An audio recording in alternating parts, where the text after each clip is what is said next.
tukimalizia majlisi yetu leo ya ufunguzi kwa hilo au kwa haya tuliyoeleza, tutalazimika sisi kuelezea Mashia walikuwa wakiishi katika mji wa Al-Kufa. Watu wa mji wa Al-Kufa huko nchini Iraq, kuelezea hawa watu ni watu wa aina gani kwa mujibu wa vitabu, hasa vitabu vya Shia. Tutalazimika kueleza watu wa Al-Kufa kama walivyoelezwa na Ali bin Abi Talib radhiyallahu ta'ala anhu, ambaye sisi kwetu ni khalifa wa 4 katika makhalifa waongofu baada ya Abu Bakar na Umar na Uthman, kisha Ali bin Abi Talib radhiyallahu anhu. Wao kwa Mashia hawatambui wote hao, isipokuwa wanamtambua yeye kama ndiye wa kwanza, ndiye mrithi wa Mtume sallallahu alaihi wasallam. Sasa yeye anasemaje kuhusu hao watu wa mji wa Al-Kufa? Kadhalika kuelezea khiana zao, na kadhalika kuelezea msimamo wa Al-Hasan bin Ali, mtoto wake Ali bin Abi Talib, ambaye ni kaka yake Al-Hussein, na wote hawa ni wajukuu wa Mtume sallallahu alaihi wasallam. Al-Hussein ni mkubwa, kisha baada ya mwaka mmoja akazaliwa Al-Hasan, kisha akazaliwa Al-Hussein, si mapacha. Al-Hasan ni mkubwa, kisha baadaye akafuatia Al-Hussein. Kwa hiyo huyu kaka yake Al-Hasan ibn Ali ibn Abi Talib ana msimamo gani juu ya watu hawa wa mji wa Al-Kufa? Kadhalika tutaelezea barua zilizoandikwa kutoka kwenye mji huu wa Kufa na watu wa Al-Kufa kwenda kwa Al-Hussein radhiyallahu ta'ala anhu, ambaye alikuwa yuko Makkah, wakimuita aende katika mji wao. Hussein hakukurupuka, alifanya uchunguzi na akapeleka mwakilishi wake ambaye ni ndugu yake, mtoto wa ammi yake aliyeitwa Muslim ibn Aqil ibn Abi Talib, kisha naye kuelekea huko. Na namna masahaba walivyompinga, masahaba walioko katika wakati wake, namna walivyompinga Al-Hussein juu ya maazimio yake ya kusafiri kwenda katika mji wa Al-Kufa, kwa kuwa eti watu wa mji wa Al-Kufa wamemuita akawe kiongozi kwao, na kwamba wao hawakubaliani na utawala wa Yazid ibn Muawiya. Msimamo Ibn Abbas radhiyallahu ta'ala anhuma, Ibn Abbas anakuwa ni ammi yake, Abdullah ibn Abbas anakuwa ni babu yake, hiyo sababu Abdullah ibn Abbas kwa Mtume sallallahu alayhi wa alihi wasallam ni ibn ammi yake. Kwa hiyo anakuwa huku ni babu yake, lakini mara nyingine anakuwa ni ammi yake, kwa sababu yeye Abdullah ibn Abbas na Ali ibn Abi Talib kadhalika ni watoto wa ammi, ibn ammi. Abdullah ibn Abbas bin Abd al-Muttalib na Ali ibn Abi Talib ibn Abd al-Muttalib. Kwa hiyo akija kwa Mtume sallallahu alayhi wasallam, Abdullah ibn Abbas ni babu, akija kwa Ali ibn Abi Talib, Abdullah ibn Abbas ni ammi. Kwa Abdullah ibn Abbas pia katika waliomzuia usiende huko Al-Hussein. Kadhalika Abdullah ibn Umar pia alimzuia, kadhalika Abdullah ibn Zubair, kadhalika Abu Sa'id al-Khudri, Sa'd bin Malik bin Sinan. Kwa hiyo wote walimkataza na wengineo, bwana usiende huko, hawa watu wako kadha wa kadha, hawafai hawa watu, wana khiana hawa, ukumbuke wamefanya hivi na hivi. Lakini Hussein yeye hakukubaliana na jambo hilo, aliwaamini kwa dhana njema kabisa, akaelekea kwao, kumbe wao ndio watakaoshirikiana na wauaji. Na ukisoma historia pia kama tutakavyoona, aliyemuua hasa ni mtu alikuwa katika wafuasi wa Ali bin Abi Talib, na kwenye vita vya Siffin alikuwa kwenye safu ya jeshi la Ali bin Abi Talib. Shamr ibn Dhil Jawshan, akiitwa Shamr ibn Dhil Jawshan, alikuwa katika upande wa jeshi la Ali bin Abi Talib kule Siffin, lakini huyu ndo alimkata kichwa hasa. Na vitabu vya Shia vyaeleza kwamba huyu Shamr ni katika wafuasi wa Ali bin Abi Talib, na kwenye vita vya Siffin Ali bin Abi Talib akipigana na watu wa Sham, yeye alikuwa katika jeshi la Ali. Vitabu vya Shia tutaeleza hilo. Kwa ni watu walipea upeo wa mwisho kabisa wa khiana na hadaa na udanganyifu.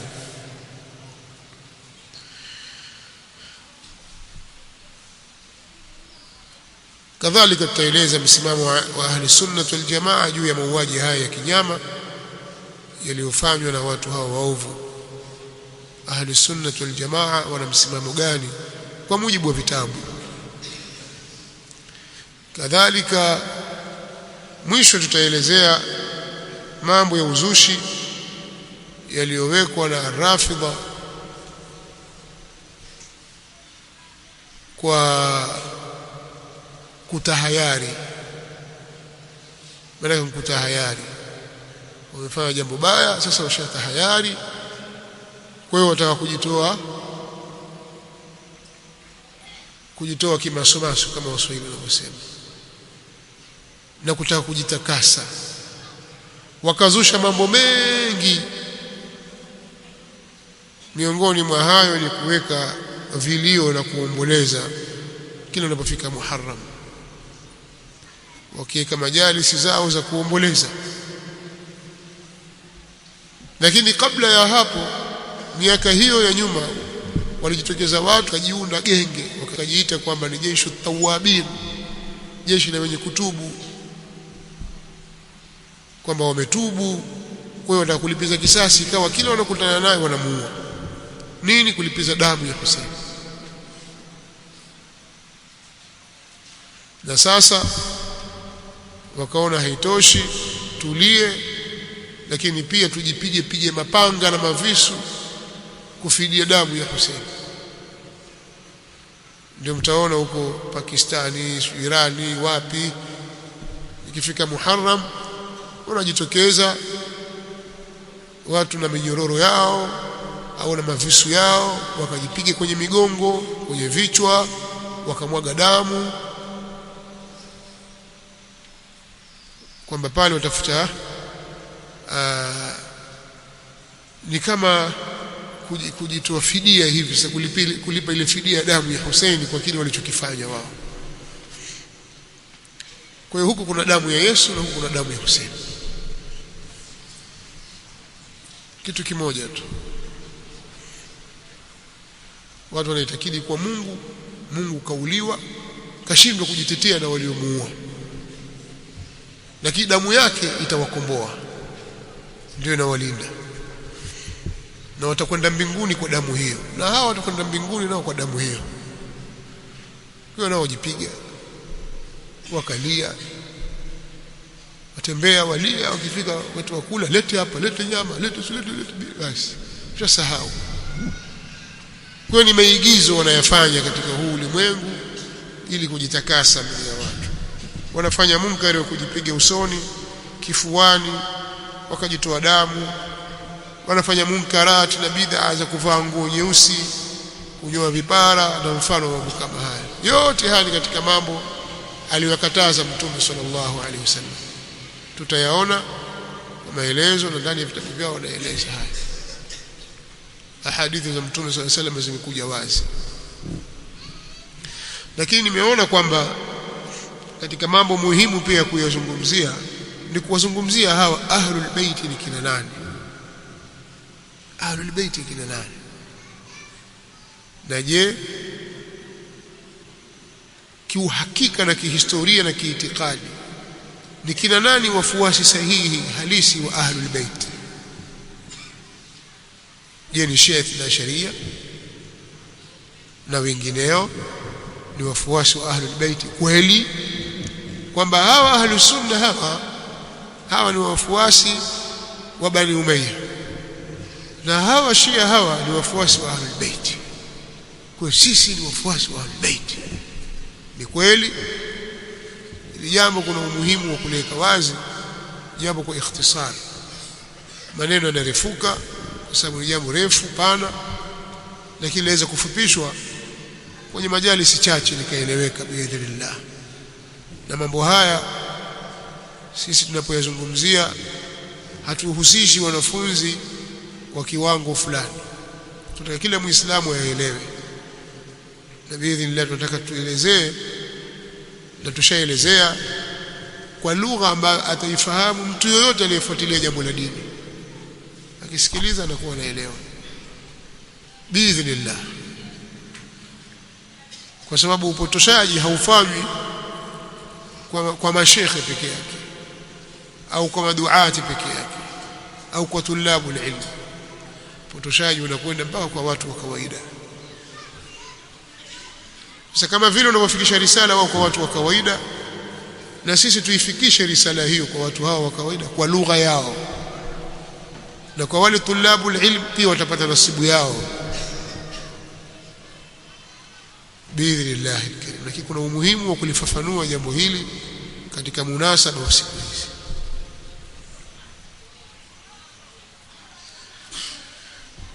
Kwa nadhani haya yatakuwa yametosheleza. Huu ni utangulizi. Kwa kesho insha Allah tutajitahidi tuanze vizuri kabisa mwanzo pale tunapoanza siku zote katika kuyazungumzia haya. Nasallallahu lana wa lakum at-tawfiq was-sadad. Kama kutakuwa kuna swali au mulahadha wote, mudakhala, maoni au iktirahat, lakini katika mapendekezo au katika jambo la maana ni watu kuandika haya tunayosema, watu wakaandika, usiache yakapita tu hivi hivi kwamba simerekodiwa. Wewe kaa uandike kwa makini. Ile jambo lilizungumza wakati wa mchana lifanywe kazi, kwamba elimu ilivyo yataka tafakuri, akili yenye kudhibiti ambayo itatafakari ilmu, tutapata faida. Lakini kama unaona ni mazungumzo tu yazungumzwa, wasikiza alafu ushika njia, unaweza wala hujali. Elimu haimtaki mtu aina hiyo, wajisumbua kwa ufupi, na utapata tabu kwenye safari ya ilmu. Ilmu ni kitu kina ghera, ilmu ina wivu, yataka uisikilize yeye tu hiyo elimu, uipatilize. Ukielekea kwa mwingine ukaacha elimu nayo yakuacha, ya kupiga talaka hizi 3 la raj'ata ba'da 3 talaqat tabinu minhu baynunata al-kubra, al-baynunata al-kubra. Unaachana naye talaka 3 safi kabisa. Nataka uipatilize, uitazame kinachosema wewe, ukipatiliza utaki ya kuacha, ina wivu. Ndio maana ukifuatilia utakuta umesikiliza mambo mengi, lakini huna moja hapo ulipo la maana. Kama utaulizwa sababu ile hakiki huwezi, lakini ulishasikia. Unajua maana tulikusikia zamani, haya sema, eleza, huna hata moja. Kwa nini? Kwa sababu wewe hukuyapatiliza. Sasa elimu haitaki hivyo. Ndio maana wasikilizaji ni wengi, wanaonufaika ni wachache. Naam, tafadhali.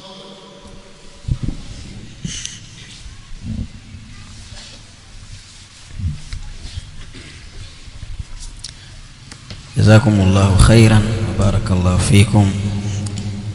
Naam Sheikh, kuna mwongozo labda kwa tunaomba namna ambavyo tukio hili limepokelewa na talabatul ilmi.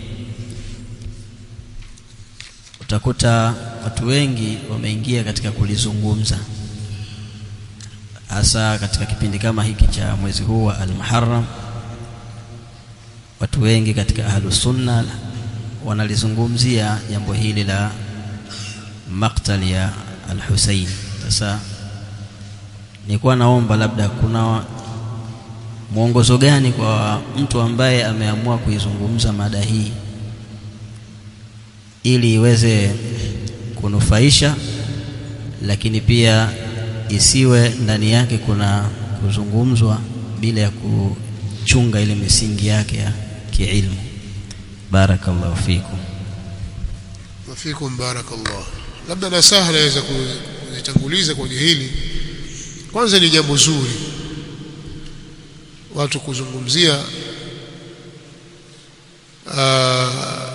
na kutahadharisha mambo mabaya yanayojitokeza katika jamii, lakini hili na yale mengine yote ni sawa, yanapishana katika uzito, kwa maana mambo yote yanayofungamana na dini yanapotakiwa kuzungumzwa basi yazungumzwe kwa ilmu.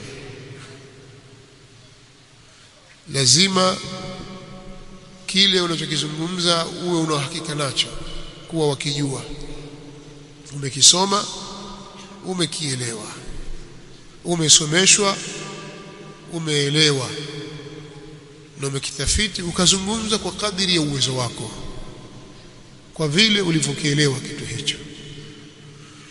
Ile jambo ni muhimu sana. wala taqfu ma laysa laka bihi ilmun inna as-sam'a wal basara wal fuada kullu ulaika kana anhu mas'ula. Tumefahamu aya hii ni ushahidi mkubwa wa kumtahadharisha mtu kuyashughulia mambo asiyo na ujuzi nayo. Ni tahadhari hiyo. Jambo usio na elimu nalo, achana nalo, jifunze kwanza. Fanya subra, kaa ujifunze vya kutosha, lifuatilie jambo kwa kina, kisha ndio uzungumze. Babun al-ilmu qabla al-qawli wal-amal. Al-Imam al-Bukhari rahimahullah ta'ala katika sahihi yake ametuwekea mlango huo. Huu ni mlango wa kuwa elimu inakuwa ni mwanzo kabla ya kusema na kabla ya kutenda. Kwa mimi nasaha zangu kwa as-salafiyun tulabu al-ilmi amthaluna, wajitahidi kweli uweze kujua jambo hili lile, lakini lile ukawa hulijui. Usifanye kiasi kusema maadamu najua hili na hili pia nitakuwa nalijua. La, kaa chini, soma, fuatilia, fungua vitabu, hakiki, alafu zungumza kile unachokijua. Kuzungumza kitu ambacho huna elimu nacho ni madhara kwako, madhara kwa jamii. Kwako utapata madhambi, utaulizwa mbele ya Allah subhanahu wa ta'ala, na swala la dini halifai kuzungumzwa kwa rai na maoni yako unayotaka wewe. Kadhalika utapotosha, utawapoteza watu, lakini pia inaweza kuwa athari mbaya kwa da'wa. Ukazungumza jambo ikaonekana kwamba kwa vile ulivyozungumza na udhaifu na uonyesha kwamba angalia jitia ahli sunna wa salafiyun, angalia wanavyozungumza, watu watafuta mahali pa udhaifu. Si kwa sababu umeteleza, kwa sababu umekosa misingi. Na hili ni jambo lafahamika kwamba mtu anaweza kuzungumza kitu kwa akawa ameteleza, lakini ajua hicho kitu, akijua ili haya ni masala. Lakini kuwa huyu kakosea kwa kuwa hajui, hana misingi ya jambo hili, hilo pia ni jambo jingine. Hilo ni jambo jingine na ni baya zaidi sasa, hata mbele ya Allah subhanahu wa ta'ala. Kwa hiyo watu wasikurupuke wala wasiige kwa sababu fulani kasema na mimi nataka kusema. Lakini mimi nawapongeza wale ambao wameamua kukaa wakayafuatilia masala haya kwa undani zaidi, wakajua kwa kiasi chao na wakazungumza, wakakoma pale walipokuwa wameelewa, wakazungumza kwa kadiri ya uwezo wao. Allah awafikishe, atie tawfiki yake kwao, lakini kikubwa zaidi pia ni ikhlas katika uzungumzaji wetu na ufikishaji wetu. Ma kana lillahi kana baqiya, na hili ni jambo kubwa la kulizingatia. Tuko tumemaliza, basi tutaishia hapa. Inshallah tutaendelea tena kesho.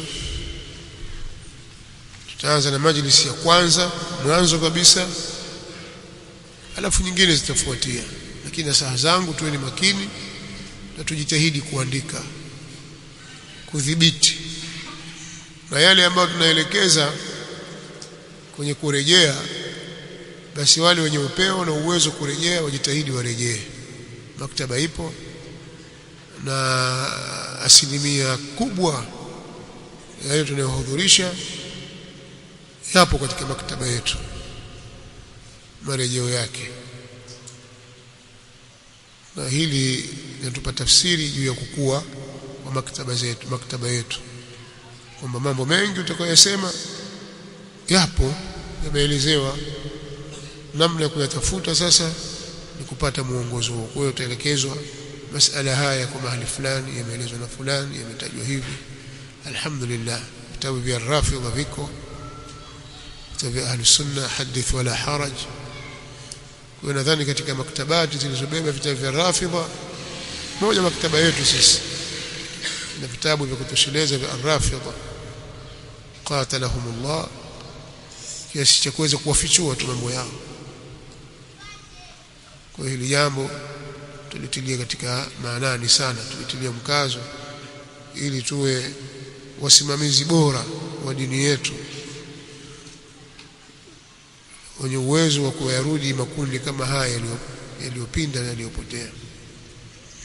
Leo ukienda katika maahidi nyingine nyingi tu huko, unaweza kuwasoma Rafidha kwa kusikia tu kwamba Al-Kulaini katika Al-Kafi kasema hivi, lakini hana hiyo Al-Kafi.